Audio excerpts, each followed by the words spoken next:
That's right, we have a Tistina list that somehow managed to top a case tournament.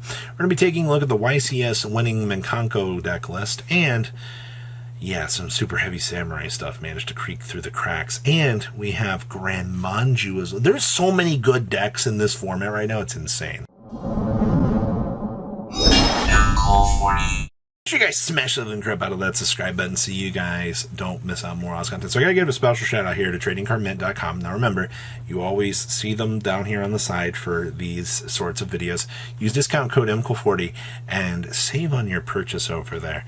Now, that's been said, welcome to your Tistina top 8 finish, and I am so happy that somebody finally managed to make something work with this. Now, there are always going to be more optimized ways to do this, but you know, if your opponent doesn't read your cards, one of the biggest examples I got from this duelist as they were playing was, you know, the opponent wouldn't read cards and then suddenly they're getting OTK'd on the follow-up turn. And they're just like, what in the world actually happened? Well, that's a very good sign that you had no idea what your Tistina cards actually do. Because, you know, the divinity that defies darkness, this card does some stupid things. Free board wipes. Alright, it's almost like this entire archetype is just, you know, destructive to Rumican in the deck.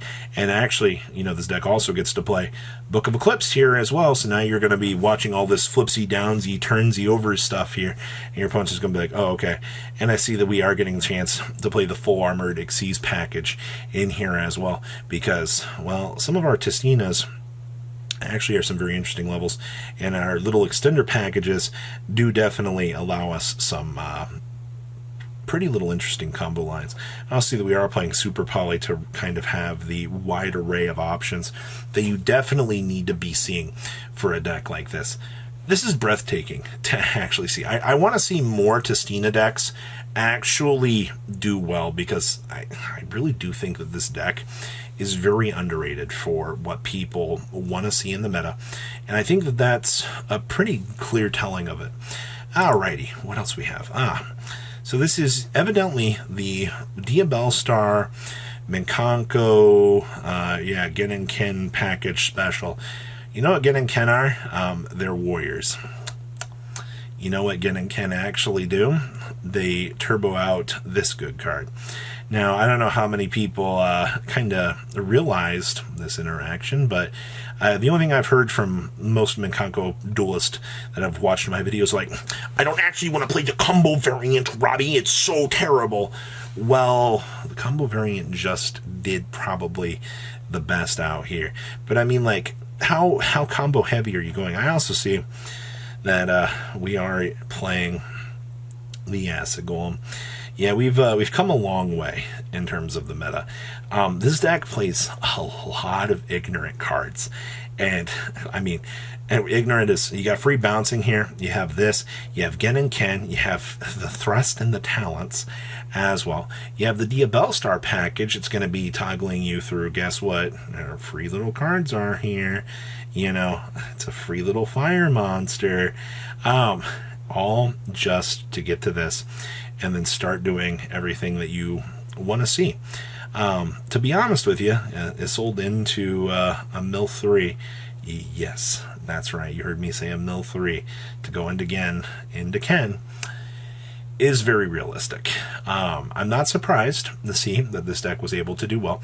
I think one of the things that people kind of underestimate when they look at this deck is a lot of people get set in their ways, and they're like, hey, you know, like, you have to be playing, you know, this a certain way. No, you don't have to play it the way that people think you need to. You can overcome a lot of the, you know, basic bad things and do just fine. Alrighty. Hey. Now this, I actually just saw this on Hakuna's channel, and I wanted to toss this in here because seeing, first of all, I love any time that we can see Valkyrie cards and actually get some sort of usability. Like, I'm a fiend for Burrito and Baribu. It's just, it's unfortunate we haven't really had much of an option tree to kind of go through these. I mean, the classic play with this was you'd bring out triple of, you know, the big guys.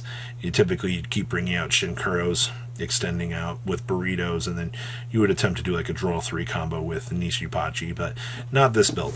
This build is attempting to put, cancerous cards on the field, like the Naturia Beast, so you can do your thing. Now, one of the biggest things you got to be self-conscious of here is you are going to have to play the super heavy package. Obviously, since this package has been greatly reduced in the capacity that it has, it's not always going to be the most spell and trap friendly in the world, so it means you're going to have to find ways to kind of compensate for that. So, I mean, you have a Saravis for protection. See that you are playing, the Sub-Earth Machine package stuff with the Tunneler in here. There's no real confliction there. Even, like, when it comes down here to the side deck, obviously, citing in a Cleafort Genius is kind of cute, but, I mean, the only the only spell that we're playing, we've had builds in the past that are playing Prohibition, but this build actually pushed for the Crossout Designator, and, post side decking, I mean, if you are seeing, very, very bad hand traps, probably things like this that are going to fully stop your combo from getting the chance to get off the ground, these are going to be the things that you're going to be siding in here to make sure that, I don't actually get blown out at the end of this. So, little things to kind of consider, especially, as you're trying out the different lines of play for this deck. But I like this. This is extremely nice. Now this is what I came here for. We have Gren Maju. Now, I know there are a lot of people out there that they swear by this deck, all right? They're like, we still have 2 Pod Desires. We can do some crazy things. We did get the Wanting Moon, which was a free level 2 that you're able to kind of drop. Yes, you can make full armor. Yes, it helps make the Baron with, Gizmekarochi. This deck is just... It's effectively rank 8 turbo, and of course, I mean, you have some solid draw power, spot removal, and then of course, everybody's favorite, the very famous number 100 OTK. Being able to put number 100 on the field and then, blow your opponent out of the water is extremely nice. Of course, I mean, you are, of course, going to be playing these. We are playing some Kaijus in here as well. The Interrupted Kaiju Slumber, in order to, clear up a field, hand your opponent Kaiju. Now your opponent has something in attack mode. You've broken their fully established board, and now you're able to kind of gas through it. One interesting thing about this list is we're just focusing on one Eater of the Millions. I know a lot more people probably are like, well, maybe you should be playing more of this. I think the one is just fine. I feel like you might be trying to bulk down too much and try to play the deck set in the old ways, maximizing Grand Manju's, maximizing this card. This isn't the real big go-to for the deck. It's just something that kind of helps the deck go through the motions and, be able to kind of do the things that it needs to do, which always aren't going to be the best. I'd like to have most of my extra deck while playing this, I feel like, most of the time, especially, with some of the more hard matchups that you can definitely have to run into out here. So, okay, I like this a lot. And our last list was a 6th place regional finish out of Texas. The Duelist reached out to me and said, hey, should go talk about, we're playing some Sprite with the Ghost Trick package. Yeah, you know what the Ghost Trick Angel of Mischief package leads into? It leads into Runic having F Future Draco. Now, I'm going to be honest with you. This deck has no reason to be ending on a Utopic Future Draco. Nada, none. Actually, I think it's crazy that this deck even can get to this. But you know what? That's fine. All right, you got to remember, stupid good cards like this, in places that stupid good cards shouldn't be, typically makes things a lot more Hellenistic. So, something to consider out here. The fact that the free little inclusion of this Ghost Trick package, a one of brick in your deck, actually makes you super easy to be able to make this. Yep, we've really come a long way out here. But deck feels incredibly actually consistent. If you want to start messing around with some things like this, I do recommend this. This is one of those decks that you kind of look at right now in the meta and you're like, this does feel kind of cool. So this is everything that we had to bring to you today. Frickin' Tistina, of all things, all right? A Mikanko deck that looks like it shouldn't, but somehow managed to overcome all of the odds, and even Earth good stuff finding a way to kind of pop back into the meta. I love this game. Make sure you guys leave a comment down below. Tell me what you guys think. I'll see your beautiful faces back here later today, guys. Peace out.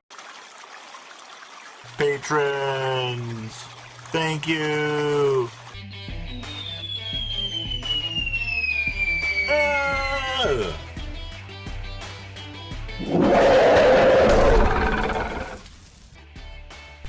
Thank you so much for watching. Check out these other videos.